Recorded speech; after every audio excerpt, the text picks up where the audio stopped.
Okay, welcome, my friends, to the last and, dare I say, greatest of the English videos for the year. Don't be too sad. I realize that this is the last time you will watch one of these life-changing videos, and as you move on to senior year and beyond, you will think back on these moments fondly, but you'll always have the memories of these videos to take with you, and that should give you some comfort and prevent too many tears from being shed. So take heart, my friends. As always, please make sure that you are paying attention. You are listening as well as looking at the visuals and taking notes because, just as before, there may or may not be a quiz on this tomorrow, but there most likely will be, and you'll want to use those notes to help you out on the quiz. So just, as always, word of advice from me. So today's topic is my friend and soon-to-be your friend, Geoffrey Chaucer. He lived during the Middle Ages, and he wrote one of the earliest satires in English, the Canterbury Tales.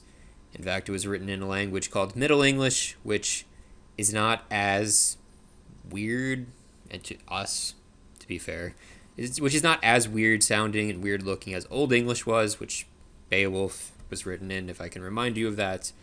But it's also not the modern English that you and I know and love. In fact, it looks even more different and confusing than Shakespearean English, which is technically modern English. But don't worry about that. We'll show you some Middle English. We'll listen to it, maybe read some in class, just to give you a sense of what it's like. But keep in mind that that was the language of the day. That was the language of, well, approximately 1340 to 1400. And when Chaucer wrote, he actually helped establish English as a language of literature, because up until that point, most literature had been written in French or Latin. So, and English was more of a lower class language. Chaucer helped establish English as, well, no, it doesn't have to be a lower class language. Literature can be written in English as well. Okay. Some of the important things that were going on in Chaucer's life that are going to show up in the Canterbury Tales include the following. The plague, also known as the Black Death, was going on. Just utterly devastated the population of Europe, England included, killed about half of the population, if you can try to wrap your mind around that. Horrific. The 100 Years' War was going on with France, so it was this long, drawn-out conflict going back to some dispute about the heir to the throne in France had ties back in England. Anyway, it was a mess. It dragged on for years. France and England didn't like each other for a long time. There's still some cultural differences and dislikes, but they're okay now. And then there's this thing going on, the Peasants' Rebellion. I'll tell you a little bit more about that in a couple minutes. Corruption in the Catholic Church was utterly rampant. Keep in mind that when Chaucer wrote the Canterbury Tales, England was still Catholic. This was pre-Reformation, so this was pre-Martin Luther, this was pre-Henry VIII and the Anglican Church and all that. So if you were Christian, you were Catholic. There weren't any Protestant denominations or anything like that yet. And then a constant occurrence in the Middle Ages was conflict between the King of England and the Pope. Shouldn't surprise anyone who knows about the Middle Ages. The Pope was a power player back then who had military command and was actually way more of a horrible human being than he is these days. So keep that in mind that was happening. I think it's important to talk a little bit about the plague, okay, the Black Death. This is some imagery of the plague. This was a medieval doctor on the left with the creepy mask and the goggles to try to keep themselves, from it getting infected themselves. They would wear this elaborate costume, which to me is the stuff of nightmares.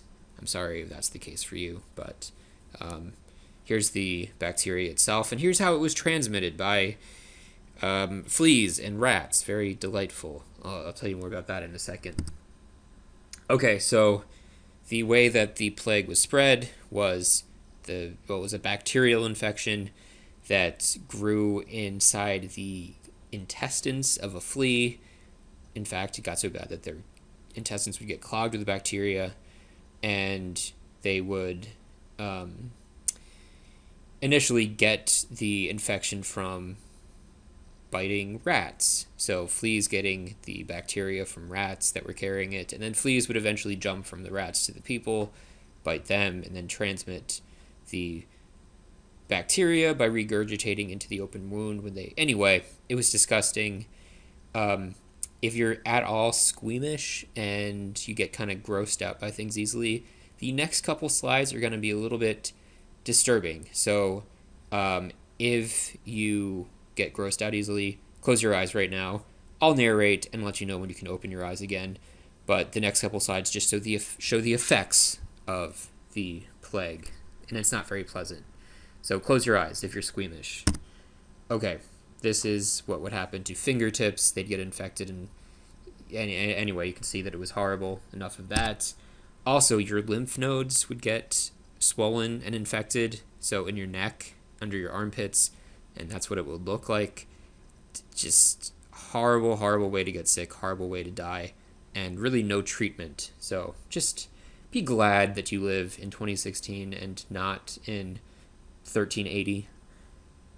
Okay, you can open your eyes again if you close them, and take some comfort in this poor puppy, which, just like the rest of us, is horrified by the effects of the Black Death. But it's okay. The puppy's fine.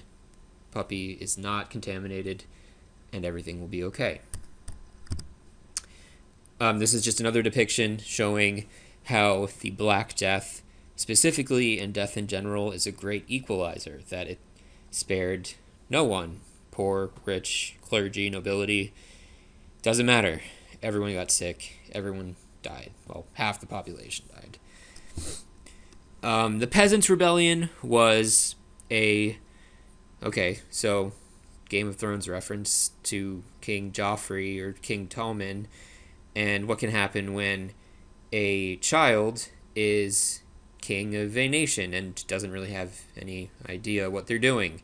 Well, there was a 14-year-old king, Richard II, who was clearly not mature, not really sure what he's doing, corrupted by most likely his advisors. Very high taxes. There was a revolt against those taxes that were targeting peasants of all people. So violent conflicts didn't really cause any social change, but it was going on in Chaucer's world, and he writes about some of the leaders in the Canterbury Tales. So we'll point those out to you when they arise. One of Chaucer's primary satirical targets in the Canterbury Tales is the Catholic Church, because the church was horribly, horribly, horribly corrupt back then. And they would do things like, so, if you were a Catholic and you wanted to get years off of your time in purgatory, which is where you would go if you're not going to hell, but you're not good enough to get into heaven, you would spend some time in purgatory after you die. There are these things called indulgences, and it would be like, oh, pray 10 Hail Marys every day until you die, and that'll take off a couple of years, whatever. But what the church was doing is they were selling indulgences. So, oh, if you give the church $100, you'll only have to spend a year in purgatory and not 70 years. I don't know. I mean, it was a horrible thing. It was preying on people's fears and beliefs to make, money. Same thing with pilgrimages, and then the Crusades were constantly going on. I heard a theory once that the church basically used them as a way to control unruly populations. So, hey, if we can send these people to the Middle East where they'll get killed off and we don't have to worry about them anymore, well, great. So the church has a lot of problems, and we'll see many stock characters who belong to the church, clergy members, just not doing what they're supposed to be doing. They're hypocritical. We'll get plenty of that. So be aware of the church corruption.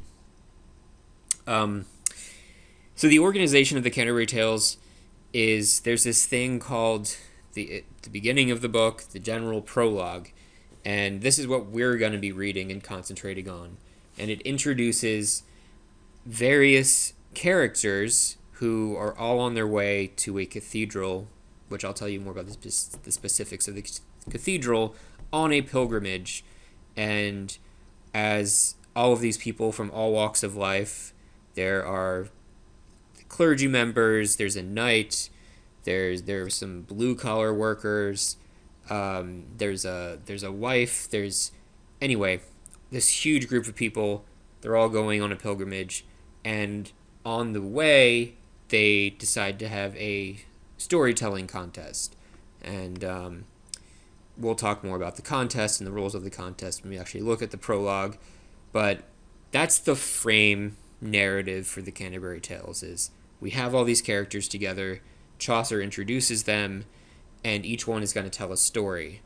And the stories don't really necessarily have anything to do with each other, but they're all their own plots, characters. So it's really a frame to hold all these individual short stories in a way. And there are some, if you think about frame narratives, there are some movies out there and books that use them, like the graphic novel The Sandman uses a frame narrative. If you've ever seen Forrest Gump, which hopefully you have, it's kind of a classic, uses the frame narrative of Forrest is sitting on the bench, then he tells his story. Slumdog Millionaire does kind of the same thing. It's the same. It's sort of the same idea in the Canterbury Tales. Also, there's that Simpsons episode where Bart and Milhouse are looking out at Springfield while they're standing on that overpass, and there are 5 or 6 stories that get all they're short, very short, but they're contained within that frame narrative of Bart and Milhouse looking out over Springfield. Those are some examples of frame narratives, and that's what Canterbury Tales is. And a really interesting way to study the Canterbury Tales is to look at the way Chaucer describes the person telling the story, and then to look at the story that they tell, because either it'll be an extension of their personality, but sometimes a contradiction of it. Sometimes he'll describe someone as being, this person's rude and loud and obnoxious, but then they tell this very eloquent story, and you're like, well, maybe there's a deeper meaning to this character. I mean, why would they tell this story? And anyway, we'll see. We may not read any of the actual tales. We may just read the general prologue, but just so you have a sense of what the book looks like and what it and how it's structured. That's what that information's about. So again, the frame narrative is that there are all these pilgrims, and they're going to this shrine of St. Thomas Becket. So they're going to this church. They're going specifically to this shrine at this church. And St. Thomas Becket, just so you know, was he was murdered for not supporting the king, and was martyred because of that. He stood up for his own beliefs and his own principles, which was admirable. The story takes place in the spring, so kind of appropriate given that the weather is finally getting beautiful and things are in bloom. So we'll get some descriptions of that in the general prologue. It is also symbolic, as this is a time for religious renewal, and therefore it also makes sense that they would be going on this pilgrimage. And then we'll get a little reference to this. So all these pilgrims gather at the Tabard Inn in Southwark near London, and then they're leaving together to have the storytelling contest. So there are 30 pilgrims in total, and like I said before, they come from all walks of life, different classes, social classes. Some of them are secular, some are religious, and Chaucer describes all of them in the general prologue. And he actually originally planned to have each pilgrim tell 4 tales, 2 going and 2 coming. And unfortunately, it was the Middle Ages. People got sick and died, and what can you really do about it? Medical science wasn't quite a thing yet. So he died before he could complete the story, unfortunately. But we'll at least look at the general prologue, and maybe a tale or 2 if we have time, but perhaps not.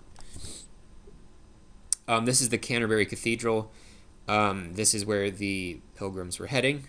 So if you ever get to study abroad or you ever get to visit England, you can go to Canterbury and see the destination of the pilgrims from the Canterbury Tales. This is the former site of the shrine for St. Thomas of Canterbury, or St. Thomas Becket. It was destroyed when Henry VIII broke away from the church, and he got rid. I mean, he kept the church, but he destroyed the shrine as it was too